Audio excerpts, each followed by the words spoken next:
on se retrouve aujourd'hui pour une nouvelle vidéo. Je suis désolée, le siège va grincer. Avant de commencer cette vidéo, j'aimerais vous rappeler que j'ai un code parrain pour la plateforme Igral. Si vous ne connaissez pas, c'est une plateforme de cashback. Ce n'est pas du tout sponsorisé, je fais la pub totalement gratuitement. Mais si vous entrez mon code parrain, vous gagnez de l'argent et j'en gagne aussi. Donc c'est donnant-donnant. N'hésitez pas à mettre mon code qui est juste là et qui sera dans la barre d'infos. On va commencer la vidéo tout de suite. Alors pour les personnes qui ne me connaissent pas, donc je m'appelle Chloé, j'aurai 26 ans demain. On est le 13 juillet et j'ai trop hâte parce qu'on va faire un petit anniversaire assez cocasse, on va dire. Je suis invitée pour la première fois à un genre d'événement de la part de Eura et ça va être incroyable. Enfin bref, là n'est pas le sujet. Aujourd'hui, on va parler de mon ancien travail. Alors je vous ai caché pas mal de choses, je vous ai un petit peu menti sur plusieurs trucs. J'aimerais rétablir la vérité aujourd'hui dans cette vidéo, donc c'est parti. Alors il faut savoir que j'ai fait 4 ans d'LEA, donc première licence, deuxième licence, deuxième licence. J'ai redoublé parce que j'étais grandement souffrante pendant au moins 2-3 mois de semestre, ce qui fait que je n'ai pas eu les cours, etc. Enfin bref, on va pas s'étaler là-dessus. Et ma L3 que j'ai obtenue, donc voilà. Je suis diplômée d'un DUG et d'une licence de langue étrangère appliquée. Du coup, justement, pendant ma deuxième licence de L2, j'ai commencé à travailler l'été en tant que caissière. Avant, j'avais déjà fait d'autres petits jobs. J'avais été conseillère dans la vente,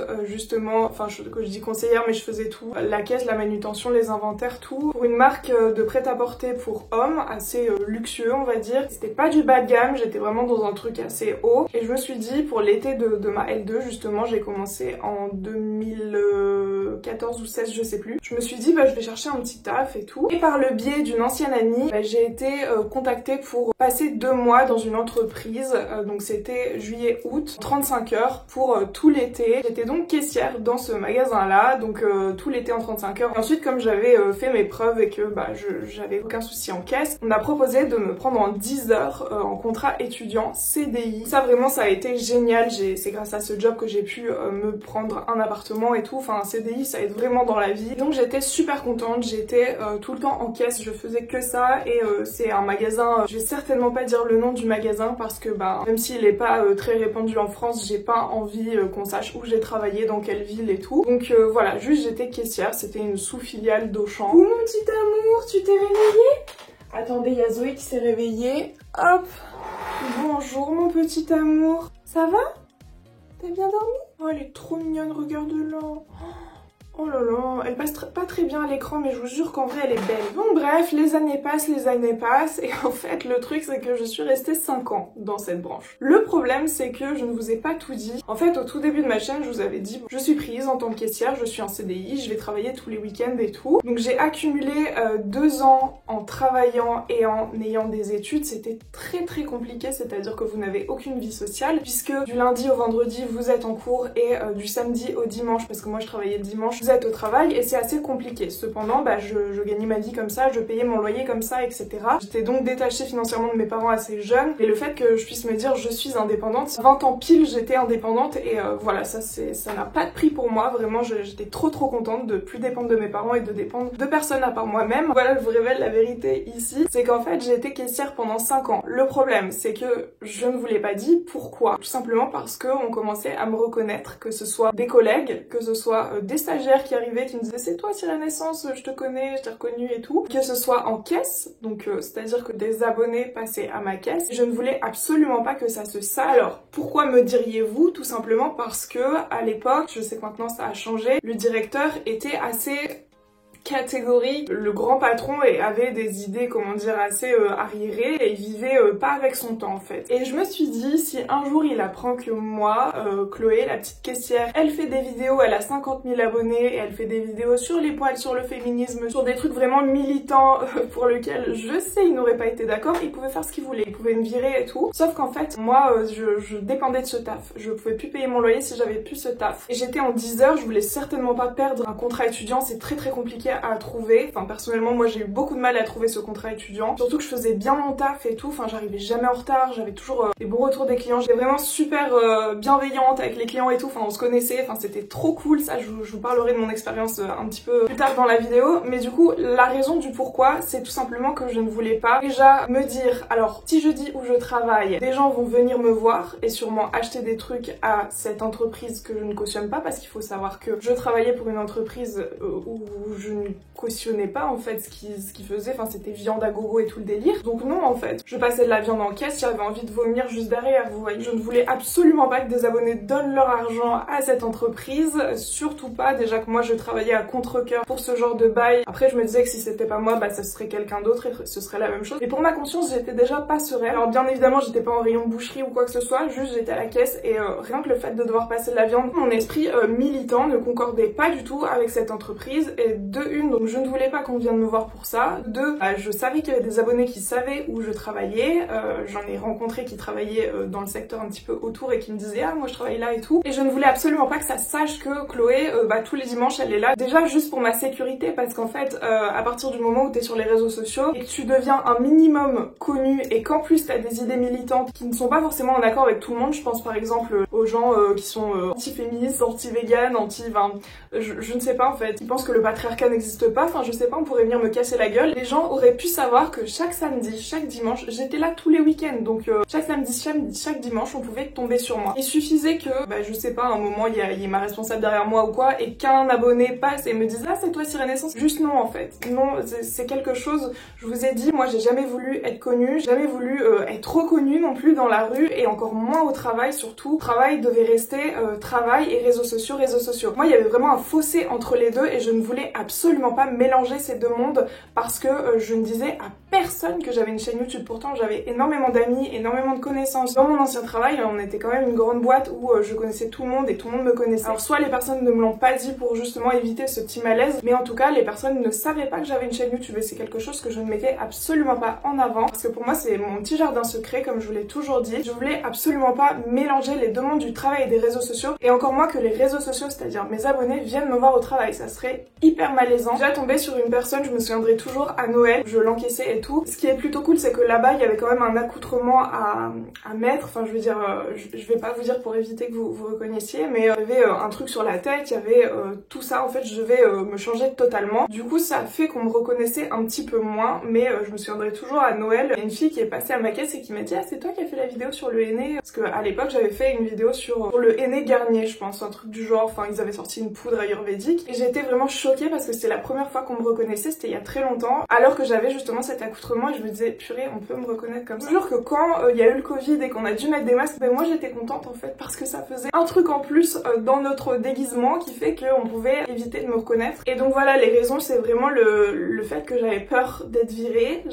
même si je sais bien évidemment que ce n'est pas une raison valable, mon directeur n'aurait pas pu me virer pour mes activités professionnelles autres à côté, mais sachez que quand on est directeur on peut absolument tout faire, on peut faire passer quelque chose pour quelque chose qui ne l'est pas. Je voulais vraiment pas que ça arrive et je m'entendais vraiment très bien avec tout le monde au travail. J'ai jamais vraiment eu de différent à part avec une seule personne en caisse, mais bon. Mais en soi ça allait, avec des clients aussi ça a été très compliqué, j'aurais plein d'anecdotes à vous raconter, mais la plupart du temps, je m'entendais bien avec tout le monde et je n'avais absolument aucune envie qu'on me dise ah tiens ta dernière vidéo et qu'on en parle et tout devant tout le monde et que à chaque fois des nouveaux, c'est-à-dire qu'en fait il y avait tout le temps des nouveaux dans cette boîte. Chaque semaine t'avais des nouveaux, tu faisais les présentations et tout. J'avais absolument pas envie que chaque semaine on me dise ah oui dans ta vidéo ça, ceci, cela. Surtout que je touche des sujets assez tabous et je voulais absolument pas que ça ressorte au travail. En tout cas pas de mon plein gré. Moi je veux bien parler des poils, de tout ce que vous voulez, de sexo au travail. Il y a un minimum de confiance à avoir avec la personne parce que je travaillais vraiment avec des gens lambda qui étaient pas du tout renseignés sur tout ce qui est féminisme, racisme. J'en ai entendu vraiment des vertes et des pas mûres là-bas. C'était très compliqué pour une personne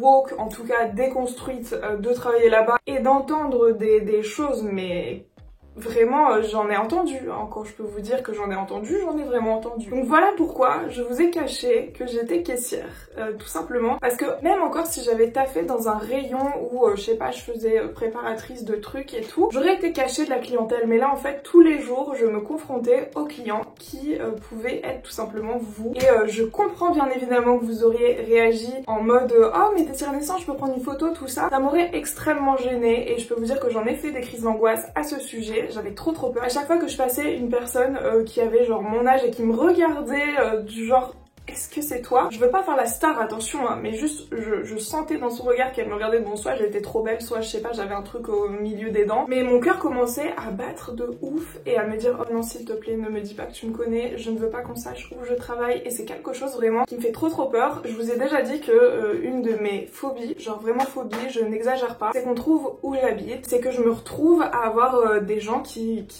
sachent ce que je fais en temps et en heure en fait. C'est vraiment une grande phobie pour moi, j'ai très peur de ça. J'essaye de cacher le maximum, j'essaye de dire que j'habite dans le nord, voilà, je dis juste dans le nord parce que ça me fait trop peur de dire la ville exacte, vous ne saurez jamais la ville exacte. Du coup, voilà, c'est pour ça, mais j'étais tout simplement caissière. Ça m'a énormément apporté, contrairement à ce qu'on pourrait penser. Caissière, c'est pas juste tu scannes et tu dis merci, au revoir, c'est tellement plus que ça. C'était incroyable pour moi cette expérience, même si des fois c'était chiant, j'avais pas envie d'y aller et tout, mais franchement c'était toujours bonne ambiance, en tout cas en caisse. Bon ok, des fois il y avait des tensions et tout, mais j'en faisais jamais vraiment partie, et je garde vraiment un très bon souvenir de la caisse, de mes responsables. Je me suis toujours très bien entendue avec tout le monde. Mon début en 2016 il me semble, on m'a toujours dit que je faisais très bien mon taf, c'est pour ça qu'on m'a gardée et qu'on m'a pris en CDI, sachant que je travaillais pas pour, je vais pas rabaisser d'autres enseignes, mais je travaillais pas pour Aldi, Lidl, où il faut aller très vite. Nous justement le concept du magasin c'était vraiment qu'il fallait rester très souriant. On avait une clientèle assez haut de gamme, ou une clientèle qui a de l'argent et à qui il faut sourire tout le temps, avec qui il faut être très agréable. J'ai appris à manier ce sens de politesse, on va dire, avec les clients, et je me suis fait vraiment des amis clients, genre c'était trop cool, on se revoyait, bonjour comment allez-vous aujourd'hui, nanana et tout, c'était trop cool. C'est vrai que des fois ça me manque, enfin je veux dire le samedi dimanche je me dis ah bah je pars pas au taf quoi, enfin ça fait super bizarre, mais dans un sens je vis ma vie aujourd'hui et je fais mes projets, et je pense que rester 5 ans en tant que caissière c'est déjà beaucoup. Et l'été dernier quand j'ai vu que je pouvais commencer à gagner ma vie toute seule, bah je me suis dit ciao je pars, je laisse un CDI, et c'est vraiment très fort pour moi comme démonstration d'indépendance en fait, parce que bah je peux vivre de moi-même, je suis mon propre patron, même si je vous avoue que j'ai jamais été le genre de personne à être contre les ordres, qui n'aime pas l'autorité et tout. Dès que mes responsables demandaient ou de faire quelque chose, tout de suite je m'exécutais. Alors c'est vrai que je bavardais beaucoup en caisse, j'allais souvent aux caisses d'autres personnes et tout, pour un petit peu bavarder, j'écoutais pas trop ce qu'on me disait, parce que j'avais vraiment besoin de cette pause. C'est vrai qu'en caisse bah t'es tout le temps avec les clients, t'es pas comme dans les autres rayons à pouvoir parler avec tes collègues et tout, vraiment qu'avec les clients. Moi parfois j'avais l'impression d'être une machine, et quand je rentrais par exemple manger le dimanche midi chez mes parents, je disais écoutez ne me parlez pas, je ne peux plus, j'ai la tête comme ça. Avec le bruit ambiant, il y avait énormément de monde, surtout les week-ends, les clients qui me parlent, je dis tout le temps la même chose, c'était horrible. Mais quand je rentrais chez mes parents j'étais vraiment de mauvaise humeur, c'est ouf, mais il fallait pas me parler, et à chaque fois ma mère disait bon on lui parle pas, c'est pas grave. Donc voilà, je vais pas dire que c'était facile non plus, mais vraiment c'était des super années, j'en garde un super souvenir. Je me souviens une fois d'une fille qui est venue pour remplacer quelqu'un, donc en caisse, et elle m'a dit ah mais je t'ai reconnue grâce à ta voix en fait. Elle m'avait reconnue sur une vidéo permis parce qu'elle allait passer le permis justement, et elle m'a reconnue grâce à ma voix, trop bizarre. Et dans un sens ça me faisait super plaisir, mais je prévenais tout le temps les personnes, je disais par contre évite d'en parler, évite de dire que je travaille ici et tout, parce que ben j'ai pas envie que ça se retourne contre moi, j'ai pas envie d'avoir de problème, juste on laisse les deux mondes de leur côté et tout ira bien. Voilà, du coup je suis désolée de vous avoir menti, d'avoir dit que auparavant j'avais travaillé dans la vente et que je faisais un autre taf, mais non en fait j'étais juste caissière. C'est vrai que j'aurais pu choisir un autre métier en rapport avec mon diplôme. Moi j'aurais adoré travailler dans la traduction, j'avais d'ailleurs fait les démarches pour travailler dans une maison d'édition en tant que traductrice. En fait le salaire ne suivait pas du tout, genre quand on arrive en tant que traductrice t'es vraiment en bas de l'échelle et t'étais payée à la page traduite, donc c'est très compliqué. On parle de centimes à la page traduite, donc c'était très compliqué de s'en sortir financièrement, donc j'ai laissé tomber cette idée de traduction et je suis finalement restée caissière et ensuite à mon compte. Voilà donc le secret révélé, ça fait 20 minutes que je tourne. La petite Zoé m'énerve, elle fait ses griffes à chaque fois quand je filme. Il fait très chaud, je crois que je vais aller prendre une douche, j'ai trop chaud. Donc voilà, écoutez, j'espère en tout cas que cette petite vidéo vous aura plu. N'hésitez pas à me dire ce que vous pensez que je faisais en fait dans les commentaires. Puis bah je vous fais plein de gros bisous et je vous dis à la prochaine. Ciao.